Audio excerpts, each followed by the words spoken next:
हम लोग जितने भी हैं, हम प्रो बीजेपी हैं।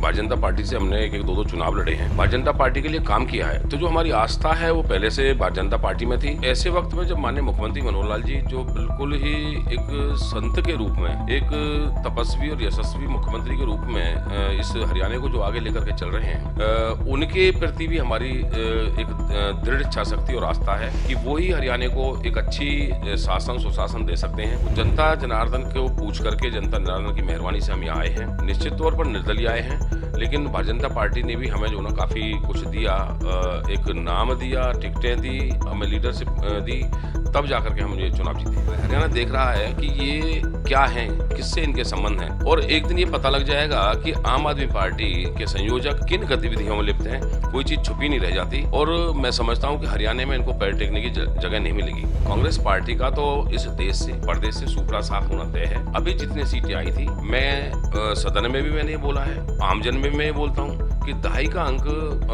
कांग्रेस हरियाणा में जो ना पास नहीं करेगी, 2.5 का अंक नहीं ले पाएगी, 10 सीट से नीचे सिमट जाएगी। रावत साहब, अगले विधानसभा चुनावों में आप जो बीजेपी है उसका मुकाबला कांग्रेस से देखते हैं, इनेलो से देखते हैं, या आम आदमी पार्टी से देखते हैं? मैं ये मानता हूँ कि भारतीय जनता पार्टी तीसरी बार इस प्रदेश में सरकार बनाएगी, और बाकी की जो पार्टियां हैं वही 2-2, 3-3, 4-4, 10 सीट तक सिमट कर रह जाएंगी। पंजाब केसरी में आप सबका स्वागत है। मैं हूं चंद्रशेखर धरनी। हरियाणा वेयर हाउसिंग कॉरपोरेशन के चेयरमैन नैनपाल रावत जी हमारे साथ मौजूद हैं। बातचीत करेंगे। निर्दलीय विधायक हैं, इनसे कई मुद्दों पर, राजनीतिक घटनाक्रमों पर, सभी पर चर्चा करेंगे। आपका स्वागत है रावत साहब। धन्यवाद। पंजाब केसरी की टीम का स्वागत है। रावत साहब, जिस प्रकार से निर्दलीय विधायकों की चर्चा की जाए, आजकल लगातार कहीं ना कहीं मीटिंगें होती देखी जाती हैं। निर्दलीय विधायकों का स्ट्रेंथ तो पहले से ही सभी लगभग एक हैं, एक बलराज कुंडू जी को छोड़कर। तो अब जो मीटिंगें हो रही हैं उनका लक्ष्य क्या है? देखिए, निर्दलीय विधायक जितने भी हम साथी हैं, हम समय समय पर पहले ही दिन से, जब से हम चुनाव जीत कर आए हैं, जब से हमारे एक दूसरे से इंट्रोड्यूस हुए हैं, तो हम सभी एक दूसरे के साथ मिलते हैं। और इवन 2 विधायक तो अभी सोमवीर सागवान जी और गोलन जी मेरे पड़ोस में रहते हैं, तो सोमवीर जी अभी यहाँ नहीं है, तो गोलन जी और हमारा रोज का बैठना उठना है। और जब भी वीकली हम आते हैं तो सभी विधायक हम इकट्ठे बैठते हैं, राजनीतिक गतिविधियों पर भी चर्चा करते हैं, सरकार को लेकर भी चर्चा करते हैं, लोगों के जो काम है, विकास है, उसको लेकर भी चर्चा करते हैं। तो बहुत सारी बातों पर चर्चा हम जो ना पारिवारिक भी करते हैं। आप लोगों ने सरकार बनने के बाद बिना किसी शर्त के सरकार को समर्थन दिया था। वो समर्थन आपका यथावत है, और लगातार आप अपनी मीटिंगों के माध्यम से भी ये संदेश देते हैं? जी, निश्चित तौर पर जब, क्योंकि हम लोग जितने भी हैं, हम प्रो बीजेपी हैं। भारतीय जनता पार्टी से हमने एक दो चुनाव लड़े हैं। भारतीय जनता पार्टी के लिए काम किया है। तो जो हमारी आस्था है वो पहले से भारतीय जनता पार्टी में थी।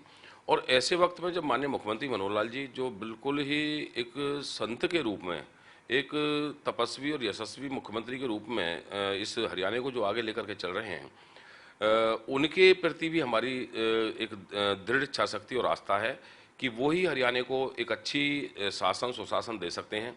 हरियाणा के अंतिम व्यक्ति के लिए ऐसे मुख्यमंत्री काम कर सकते हैं।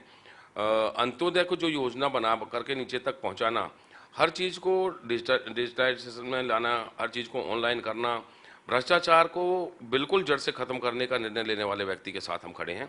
तो इसलिए हमारे लिए ये ज़रूरी है कि हमें भी प्रदेश के हित में, अपनी विधानसभा के हित में एक ऐसे मुख्यमंत्री को चुना जो इस हरियाणा को बहुत अच्छे से आगे लेकर चल रहे हैं। रावत साहब, निर्दलीय विधायक बनना अपने आप में एक बहुत बड़ा चैलेंज होता है, क्योंकि बीजेपी, कांग्रेस, इनेलो, जेजेपी, क्योंकि इलेक्शन तो जेजेपी भी अलग लड़ती है, भले गठबंधन में हो, अब आम आदमी पार्टी भी आ गई। तो आगामी चुनावों में आपका दृष्टिकोण क्या रहेगा, निर्दलीय या किसी पार्टी के टिकट पर? देखिए, यहाँ जो हमें भेजा है चुन करके, वो जनता जनार्दन ने चुन करके भेजा है। और जब माननीय मनोहर लाल जी को और हरियाणा सरकार में भारतीय जनता पार्टी को समर्थन देने की बात भी आई, तो वो भी हमारी जनता जनार्दन ने डिसीजन लिया। आगे भी जो चुनाव होंगे उसमें भी जनता जनार्दन जो डिसाइड करेगी कि भाई आपको इस तरह से लड़ना, यहाँ खड़े होना, तो हम वहाँ खड़े मिलेंगे। तो जनता जनार्दन को पूछ करके, जनता जनार्दन की मेहरबानी से हम यहाँ आए हैं। निश्चित तौर पर निर्दलीय आए हैं, लेकिन भारतीय जनता पार्टी ने भी हमें जो ना काफ़ी कुछ दिया, एक नाम दिया, टिकटें दी, हमें लीडरशिप दी, तब जाकर के हम ये चुनाव जीते हैं। हरियाणा के अंदर दक्षिण हरियाणा की चर्चा करूंगा सबसे पहले। वहाँ से कांग्रेस ने उदय भान जी को प्रदेशाध्यक्ष बना दिया। आम आदमी पार्टी एनसीआर में ज़्यादा प्रभाव दिखाती है, शुरू से कोशिश करती है कि ज़्यादा से ज़्यादा अपना वहाँ पर दबदबा बनाए और 92 सीटें पंजाब में उनको आई। ऐसी स्थिति में आगामी चुनावों में आप कैसे कंट्रोल करेंगे सारी परिस्थितियों को? देखिए, जहाँ तक आम आदमी पार्टी की बात है, अभी पंजाब में ये बने और मैं समझता हूँ कि दिल्ली में जो अन्ना आंदोलन था वो इनको जिंदा करके आया, और यहाँ पर किसान आंदोलन। और सब लोग जानते हैं कि आज पंजाब का अभी 2-3 महीने सरकार बने नहीं हुए, उनके हालात क्या हैं।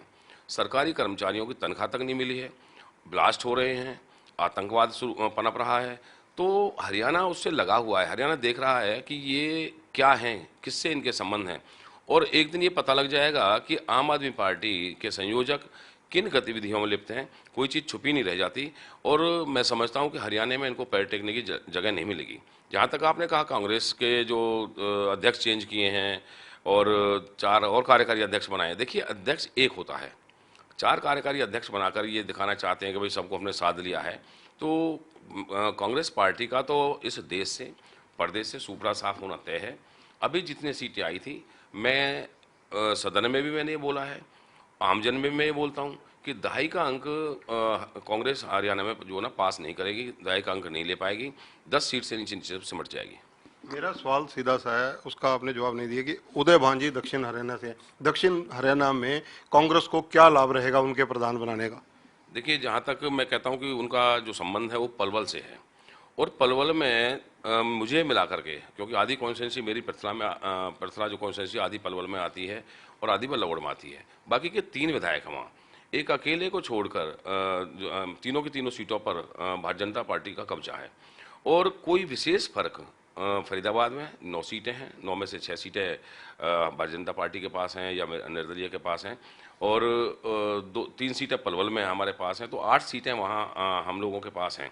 और निश्चित तौर पर वहाँ भी अब भी भारतीय जनता पार्टी के कैंडिडेट जीत कर आएंगे, भारतीय जनता पार्टी के कैंडिडेट ही वहाँ पर विनर होंगे, क्योंकि माननीय मनोहर लाल जी की नीतियों से, हरियाणा सरकार की नीतियों से जनता बिल्कुल खुश है। ये तो एक कारण कोरोना का रहा है कि 2 साल के कोरोना काल में कुछ विकास कार्यों पे हमारी जो ना गतिरोध लगातार रुकावट आई थी, और अब बहुत जल्दी विकास की रफ्तार बढ़ जाएगी, और जो 2 साल के काम हमसे रह गए थे उन्हें 1 साल के अंदर हम सरकार के माध्यम से पूरा करा लेंगे। जिस प्रकार से यूथ में नाराजगी है, रोजगार को लेकर जितनी परीक्षाएं होती हैं, कहीं ना कहीं कोई हाई कोर्ट में पहुंच जाती है, कोई पेपर लीकेज हो जाते हैं, कोई ना कोई स्कैंडल हो जाता है, तो इन सब चीज़ों में यूथ की नाराजगी कैसे दूर की जाएगी अगले 2-2.25 वर्ष में? देखिए, मैं तो ये समझता हूँ कि आज हरियाणा का यूथ अच्छी तरह से युवा जानता है कि पहले दर दर भटकने पर पैसे जमा दे देकर, और जब वो नौकरी नहीं लगती थी तो पैसे को निकालना वापस मुश्किल हो जाता था। तो जो आज योग्यता के आधार पर, ये मेरिट के आधार पर जो नौकरियां हरियाणा सरकार ने देने का काम किया है, उससे हरियाणा का युवा उत्साहित है। जिसके अंदर क्वालिटी है वो अपनी नौकरी और सर्विस आसानी से प्राप्त कर लेता है। और कुछ भर्तियों पर अगर रोक लगी है, देखिए अगर कोई भर्ती गलत किस्म से हो जाती है, कोई पेपर लीक होता है, तो उसके लिए सरकार कार्रवाई करती है। ऐसा नहीं है पहले आंख बंद करके सिफारिश के माध्यम से, पैसे के माध्यम से नौकरी दे दी जाती थी। तो यूथ अच्छी तरह समझता है, और आज भी जो काबिल यूथ है वो नौकरी ले रहा है। नौकरी आज सबसे ज़्यादा नौकरी, लगभग 70,000 नौकरी हरियाणा में माननीय मुख्यमंत्री मनोहर लाल जी की सरकार ने दी है। रावत साहब, आपके फरीदाबाद जिले से एक कांग्रेस के युवा विधायक है नीरज शर्मा, उन्होंने बिना सिले वस्त्र धारण किए नंगे पांव चलते हैं। आपके तो साथी भी हैं, कुलीग भी हैं, आपके हम उम्र भी हैं। देखिए, वो क्या कर रहे हैं ये उनका अपना निजी मामला है, लेकिन भ्रष्टाचार के मामले में ये सरकार एक काल की तरह काम करती है। माननीय मुख्यमंत्री महोदय, चाहे हम उनकी टीम में, चाहे कोई मिनिस्टर हो, चाहे कोई अधिकारी हो, देखिए सबसे ज़्यादा मामले इस सरकार ने विजिलेंस के माध्यम से, अन्य जांच में पकड़े हैं, और सबसे ज़्यादा मुकदमे दर्ज करके उनको अंदर देने का काम किया जा रहा है। पहले भ्रष्टाचार होते थे, भ्रष्टाचार करवाए जाते थे और उनका पता भी नहीं लगने दिया जाता था और बचा लिया जाता था भ्रष्टाचारियों को। इस सरकार में ऐसा नहीं है। जो भी व्यक्ति भ्रष्टाचार करता है, भ्रष्टाचार में लिप्त होता है, पकड़ा जाता है, उस व्यक्ति के खिलाफ कानूनी कार्रवाई होती है और कानूनी कार्रवाई के तहत उसको अंदर दिया जाता है। रावत साहब, अगर मैं आपकी पृथला विधानसभा की बात करूं, पिछले 3-3.25 साल के जो समय अभी तक का हुआ है, उसमें मेन आपने कौन कौन से कार्य करवाए हैं? देखिए, अभी 2.5 साल हम समझते हैं कि सरकार को और हमें विधायक बने हो गए हैं। जो रोज़मर्रा के कार्य हैं उनको करने के साथ साथ अभी हमने 108 करोड़ रुपए की जो ना सड़कों के लिए मरम्मत के लिए कुछ सड़कें नई सड़कें बनाई हैं, कुछ सड़कें PMGSY में बनाई हैं, और एक जो यूनिवर्सिटी हमारी मिली थी वो अभी अधूरी थी, तो उसका कार्य पूरा करने का काम किया है। और जितने भी काम पेंडिंग थे उन सबको पूरा जो हमने उसमें कर लिया है। छोटे, क्योंकि पंचायतें नहीं थी तो छोटे छोटे विकास के कार्य भी जो थे, जैसे अब 2 लाख रुपए तक के काम है, इससे पहले 5 लाख रुपए तक के काम है, तो उनको भी हमने जो ना वहाँ पूरा किया है। 5 करोड़ रुपए माननीय मुख्यमंत्री महोदय ने जो हमारे विकास के लिए दिए थे उनको हमने लगा दिया है। 2 करोड़ रुपए डी प्लान के मिले थे उनको हमने लगा दिया है। तो बहुत सारे जो कार्य हैं जो अधूरे थे उनको हमने पूरा करने का काम किया है। और अभी नई घोषणाएं हम माननीय मुख्यमंत्री महोदय ने की हैं, लगभग 150 करोड़ रुपया हमारे डेवलपमेंट विकास के लिए दिया है, तो वो भी लग करके पूरा जो ना एक प्रकार से पतला चमक जाएगा। रावत साहब, अगले विधानसभा चुनावों में आप जो बीजेपी है उसका मुकाबला कांग्रेस से देखते हैं, इनेलो से देखते हैं, या आम आदमी पार्टी से देखते हैं? मैं ये मानता हूं कि भारतीय जनता पार्टी तीसरी बार इस प्रदेश में सरकार बनाएगी, और बाकी की जो पार्टियां हैं वही 2-2, 3-3, 4-4, 10 सीट तक सिमट कर रह जाएंगी। और मुकाबला, मैं समझता हूं कि मुकाबले में कोई ऐसी पार्टी नहीं खड़ी होगी जिससे 19-20 का मुकाबला हो या 50-51 का मुकाबला हो।